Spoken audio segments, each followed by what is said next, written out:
दोस्तों नमस्कार। मैं श्यामनाथ यादव अम्बेडकरवादी। तो आज के समय क्या व्यवस्था हो गई है, आप लोग जरा इसको हम तो दिखाएंगे और सुने पहले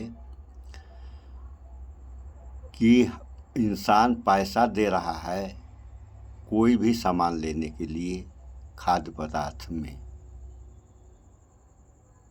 तो एमडीएच और एवरेस्ट जो मसाले की भारतीय कंपनियां हैं, वो भी बड़ी बड़ी कंपनियां हैं। इनके कुछ मसालों का जांच हुआ कहाँ? सिंगापुर और हांगकांग में। तो इन लोगों ने अपने यहाँ तो प्रतिबंध लगा ही दिया, शेष कंपनी से ये भी कहा कि जो भी ये मसाले आपके मार्केट में हैं उनको आप वापस मंगा लो। तो सोचने वाली बात है कि कंपनी सामान दे रही है हमसे पैसा लेकर,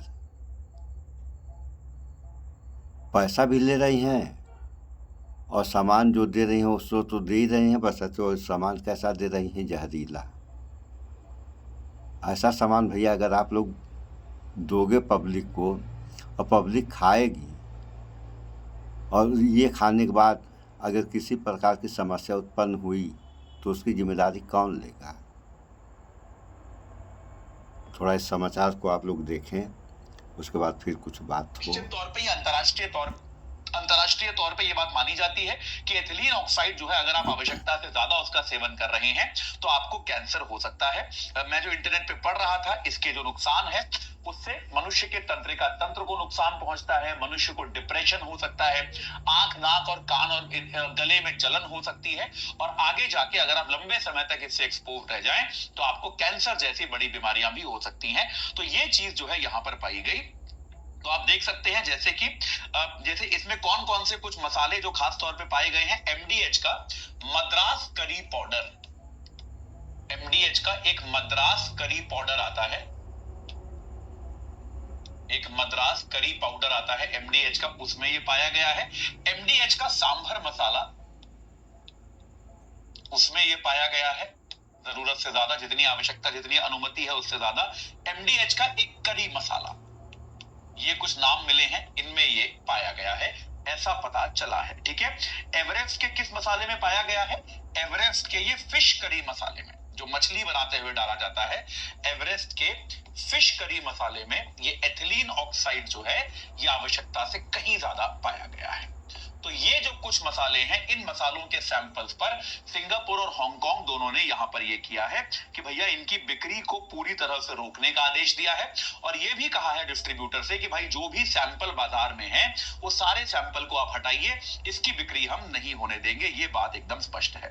अब इसके बाद अभी तक इन दोनों कंपनियों में से किसी भी कंपनी की ओर से कोई आधिकारिक बयान नहीं आया है कि इस पर इनकी सफाई क्या है, क्या ये कुछ कहना चाहते हैं। लेकिन भारत सरकार भी इस मामले को लेकर सक्रिय हो गई है, और भारत सरकार ने क्या किया है, सभी फूड कमिश्नर्स को भारत में जो भी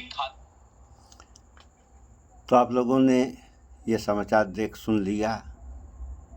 तो स्थिति ये है कि सिंगापुर और हांगकांग में जांच हो रही है, उसके बाद भारत सरकार को पता चल रहा है और मसाले बंद कर रहे हैं भारत में।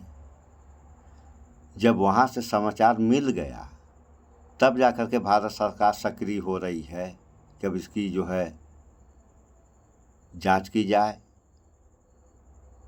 क्या है क्या नहीं है। ये स्थिति है इस डिजिटल इंडिया की। क्या कहा जाता है, कहने में शर्म आती है। इसीलिए हम कहते हैं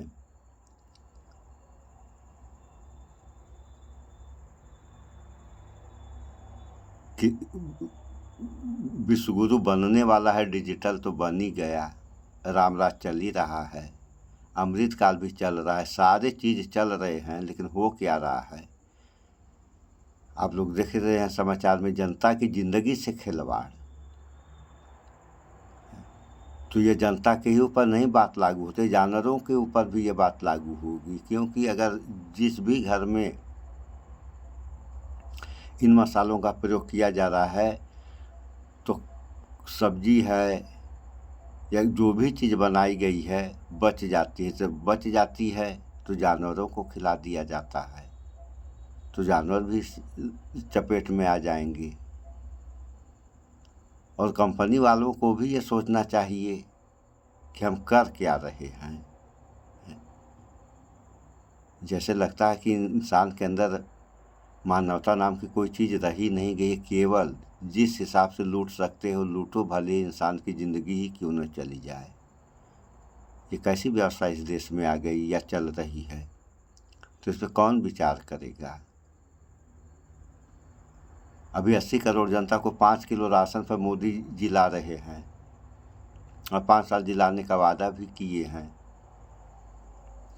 इनकी तबीयत खराब हुई तो ये बेचारे कैसे इलाज करेंगे। सरकारी व्यवस्था में भी पैसा लग रहा है, प्राइवेट की तो बातें छोड़िए, तो इस पर कौन विचार करेगा। जनता का क्या है, जनता तो लगता है कि हमेशा के लिए सो गई है। गलत हो रहा है वो भी सही हो रहा है, सही की तो बातें छोड़िए, उस तो सही है ही है। तो इस पर विचार करें आप लोग। इस वीडियो में इतना ही। स्वच्छता अपनाएं, शुद्ध खाएं, स्वस्थ रहें, शिक्षित बने। जय विज्ञान, जय संविधान। नमस्कार।